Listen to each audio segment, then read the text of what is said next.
नमस्कार मित्रांनो, जय महाराष्ट्र. महाराष्ट्र राज्याच्या राजकारणातून सर्वात मोठी राजकीय घडामोड जाणून घेऊयात संपूर्ण अपडेट. तत्पूर्वी चॅनलला नवीन असाल तर चॅनलला सबस्क्राईब करा आणि बेल आयकॉन नक्की प्रेस करा. उद्धव ठाकरे गटासाठी आनंदाची बातमी. ठाकरे गटासाठी सर्वात मोठी राजकीय बातमी. जाणून घेऊयात बातमीची सविस्तर अपडेट. बीएमसी निवडणूक ठाकरे गट स्वबळावर लढवणार का, असा प्रश्न तयार झालेला आहे. मुंबई महापालिका निवडणूक स्वबळावर लढवण्याचे संकेत खासदार संजय राऊतांनी दिले आहेत. यामुळे उद्धव ठाकरेंकडून स्वबळावर लढण्यासाठी चाचपणी देखील सुरू आहे, असा देखील प्रश्न उपस्थित होत आहे. निवडणूक स्वतंत्र लढून कार्यकर्त्यांना बळ दिले पाहिजे. ज्यांना स्वतंत्र लढायचे आहे त्यांनी स्वतंत्र लढले पाहिजे.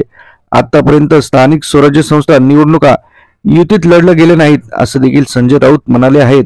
मित्रांनो, आपल्याला काय वाटतं, स्वबळावर लढल्यानंतर ठाकरे गटाला जास्त फायदा होईल का युतीत राहून लढल्यावर जास्त फायदा होईल? कमेंटमध्ये कमेंट करा. व्हिडिओ आवडल्यास लाईक करा. परत भेटूयात नवीन अपडेट सोबत. जय महाराष्ट्र.